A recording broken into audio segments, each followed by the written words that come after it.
Un saludo, profesora Lisette, y a todos los que estén viendo el video.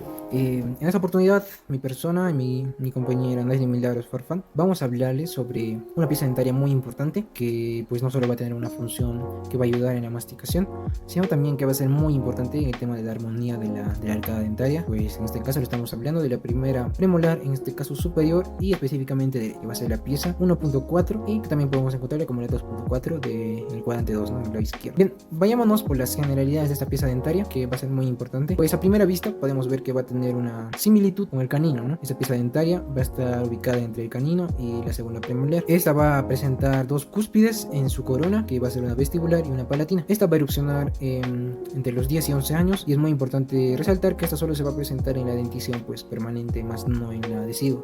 Va a tener funciones no solo de trituración, sino también de corte con su cúspide vestibular. Y lo más importante que podemos mencionar de nuevo es que esta pieza dentaria junto con la segunda premolar pues van a darle armonía, ¿no?, al cambio de la anatomía de los dientes, que es muy notoria, y también al momento de la sonrisa, y por eso es que tiene una importancia clínica resaltante en la estética. Y algunas teorías o algunas corrientes pues mencionan que esta pieza dentaria se extrae en la ortodoncia, ¿no?, para realizar unos tratamientos más adecuados y que haya una correcta alineación. Bien, viendo ya todos estos temas, pues vámonos a la pieza dentaria. Hablemos rápidamente sobre las longitudes o las dimensiones, ¿no?, de esta pieza dentaria. Pues vamos a hablar primero de la longitud. La longitud de la pieza dentaria en promedio va a ser de 20 milímetros. La corona va a presentar una longitud de 8.2 milímetros y la raíz de 12.4. En el tema de la anchura, pues la corona va a presentar una anchura de 7.2 milímetros, la raíz de 5 milímetros, y el grosor de la corona, que podemos verlo de acá, va a ser de 9 milímetros. Bien, ahora vayámonos por partes, ¿no? En este caso yo les voy a estar hablando de la corona.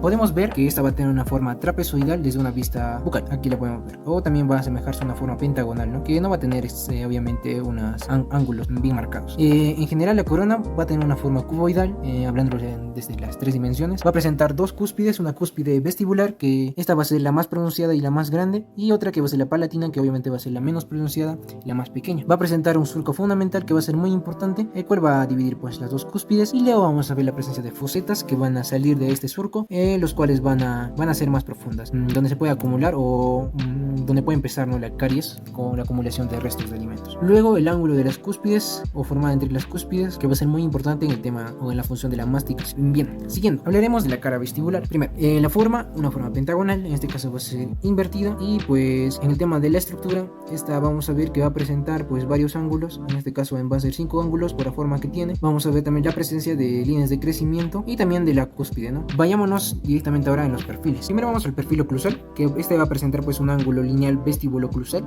con lados casi iguales. El perfil cervical, que podemos ver desde acá arriba, pues va a indicar el final del esmalte, ¿no?, en la línea cervical, con una curvatura menos pronunciada que el canino. Luego vámonos al perfil mesial, que podemos verlo de aquí, que va a ser más corta y recta, sin cambios en dirección de cervical. Luego el perfil distal, que va a ser similar al mesial, que va a ser también corto y recto, formando ángulos obtusos con el perfil cervical. Rápidamente nos vamos a la cara palatina. Pues como vemos, esta también va a presentar una forma pentagonal, aunque los ángulos en este caso van a ser más redondeados. Va a ser mucho más pequeña que la vestibular, y su convexidad va a ser mayor en dirección mesiodistal que de cervical oclusal. También podemos mencionar, ¿no?, que al ser esta cara más pequeña, podemos ver desde una vista palatina pues la cúspide vestibular, ¿no? Ahora hablemos de los perfiles. El perfil oclusal, que podemos verlo, pues va a presentar un ángulo lineal palato-oclusal dividido en dos tramos. El perfil cervical, que podemos verlo desde acá, que va a ser curvo, marcado el límite de la corona con el cuello y terminación del esmalte. Y luego vamos a tener el perfil mesial, que va a ser mucho más corto y recto, sin alteración. Y por último el distal, que va a ser también curvo, con un radio hacia mesial, como podemos verlo, un radio hacia mesial, formando un ángulo ostensible con el perfil cervical. Bien, ahora vamos a ver la cara mesial de la primera premolar superior. Esta va a presentar pues una forma trapezoidal o cuadrangular, contrastando con la forma triangular de los dientes anteriores. Características principales que podemos ver van a ser las superficies, pues va a mostrar ligeras concavidades y un surco que la divide en dos porciones, una porción vestibular y una porción palatina. Luego las depresiones cervicales, que van a presentarse cerca de la escutadura cervical, pues en esta se van a encontrar una depresión equidistante que va a formar parte del espacio interdentario, que va a alojar la papila gingival en este caso. Ahora nos vamos con los perfiles. Pues vamos a ver en el perfil oclusal, que podemos verlo desde esta parte, un ángulo lineal mesio-oclusal que resalta, ¿no?, en este caso la cresta marginal que une las cúspides vestibular y la palatina. También puedes mencionar que la cúspide vestibular es de 1 a 2 milímetros más larga que la palatina, entonces la diferencia no es mucho. El perfil cervical, que vemos desde acá, pues el ángulo lineal mesiocervical señala la escutadura del esmalte con una curva hacia apical más abierta que en los dientes anteriores. Luego podemos ver el perfil vestibular, Pues en esta se va a presentar el ángulo lineal mesiovestibular, pues va a ser recto y similar al del canino superior. Y por último el perfil palatino, que en este caso el ángulo lineal mesiopalatino es corto y recto. Bien, ahora pasemos a la cara distal. La cara distal de la primera premolar superior se va a caracterizar también por presentar convexidad en ambas direcciones, de cervical a oclusal y de vestibular a palatino, aunque esta obviamente va a ser menos marcado que la cara mesial, pues la convexidad de la cara distal va a ser notable y puede haber un surquillo que, aunque presente, no está tan prominente como en la cara mesial. Bien, ahora ya pasemos a los perfiles de esta cara. Pues en el perfil oclusal vamos a ver el ángulo lineal disto-oclusal, pues este va a ser recto y similar a la de la cara mesial. En el tema del perfil cervical, el ángulo lineal disto-cervical va a ser curvo, aunque menos que en la cara mesial. Y luego vamos a ver el perfil vestibular, que se va a presentar, o bueno, este ángulo lineal va a ser disto-vestibular y recto, y no va a presentar alteraciones notables. Y por último el perfil palatino, que el ángulo lineal disto-palatino va a ser recto y va a carecer de alteraciones, mostrando una continuidad armoniosa que le va a dar ese tono, ¿no? O esa forma redondeada, y pues el paso hacia la otra cara. Bien, continuando con la exposición, les voy a hablar acerca sobre la cara oclusal del primer premolar superior. Bien, esta cara va a ser conocida como la cara masticatoria de los posteriores, y esa va a ser una característica más importante de estos dientes. Como podemos observar, esa va a presentar una forma pentagonal, un tanto alargada vestíbulo-palatinamente, que quiere decir que en el lado vestibular y palatino, o sea, desde acá a acá, va a estar alargada ligeramente. Esta va a presentar dos cúspides, una vestibular, que viene a ser la más prominente, y otra palatina, que es la menos prominente, ¿no?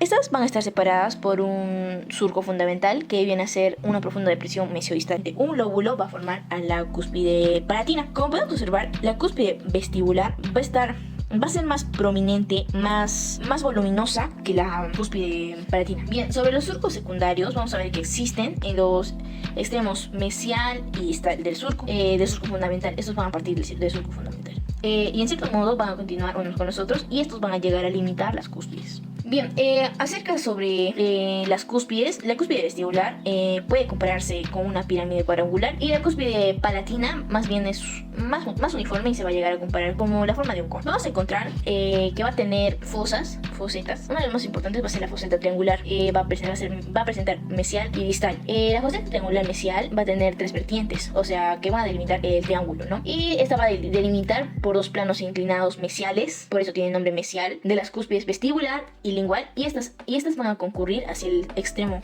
del surco fundamental, y de esa manera va a formar un triángulo, por eso es que lleva el nombre de foseta triangular mesial si se encuentra el lado mesial, y distal en el lado distal. Bien, ahora vamos a hablar sobre los perfiles que va a presentar la cara. Vamos a encontrar al perfil vestibular, al perfil palatino, al perfil mesial y al perfil distal. Bien, sobre el perfil vestibular vamos a ver que es un ángulo lineal ocluso vestibular, y esto ya ha sido descrito por mi compañero anteriormente. Lo ha descrito desde la cara vestibular y lo ha descrito como un perfil oclusal, y esto va a pasar en cada perfil que vamos a ver, ¿no?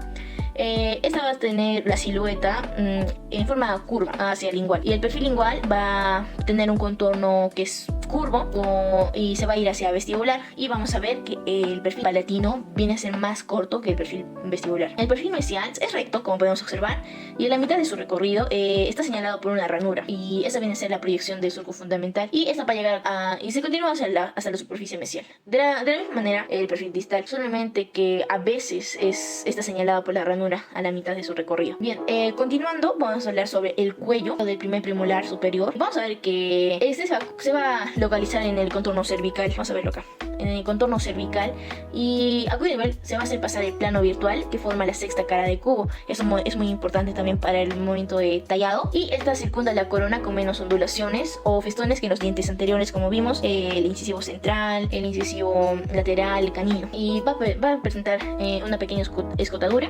y eso se va a hacer en el tronco de la raíz, donde termina el esmalte y continúa el cemento. Ahí se va a formar un escalón, y esta va a reducir la distancia entre la superficie del diente y la pared de la cavidad pulpar, y sobre todo va a ser en las caras proximales, como observamos acá. Bien, acerca de la raíz, vamos a ver que normalmente los dientes premolares son considerados dientes unirradiculares, pero en este caso este diente se va a caracterizar porque más del 50% de los casos va a presentar una bifurcación, una raíz bífida, que quiere decir que se va a bifurcar ya sea en el tercio apical o en el tercio cervical, pero va a haber una bifurcación, de lo cual quiere decir que va a tener también va a presentar dos conductos, ya que vamos a ver dos cuerpos en la raíz. Como podemos observar, el cuerpo vestibular es más prominente, es más voluminoso que el cuerpo palatino. Entonces, una característica de este diente va a ser que el lado vestibular va a ser más voluminoso que el lado palatino. Como podemos observar, acá vemos que el cuerpo de la raíz del palatino, el cuerpo palatino, es más delgadita, más pequeñita que a comparación del cuerpo vestibular. Bien, ahora, hablando sobre la cámara pulpar, vamos a ver que, como vimos en los dientes anteriores, la cámara pulpar guardaba la misma forma que la corona. Pero ahora vamos a ver que en estos dientes posteriores se va a ver mucho mejor cómo es que la pulpa va a tomar la forma de la corona. Y vamos a ver que después de ver todas las pulpas, por primera vez vamos a ver que la cámara pulpar va a presentar un techo y un piso. El techo de la cámara pulpar va a ser correspondiente a la cara oclusal de la corona, y esta va a tener prolongaciones o pequeños conductos que se orientan hacia la cima de las cúspides. Estos se alojan en los cuernos de la pulpa. Bien, ahora sobre el piso de la cavidad, o sea, el piso de la cámara pulpar viene a ser la cavidad, ¿no? Y va a presentar dos agujeros, uno en vestibular y otro en palatino. Y estas son entradas que van a tener forma de un embudo, y estos vienen a ser pues las entradas hacia los conductos radiculares, ¿no? Y eso sería lo más importante a recalcar sobre este diente. Espero que les haya gustado mucho el video. Muchas gracias.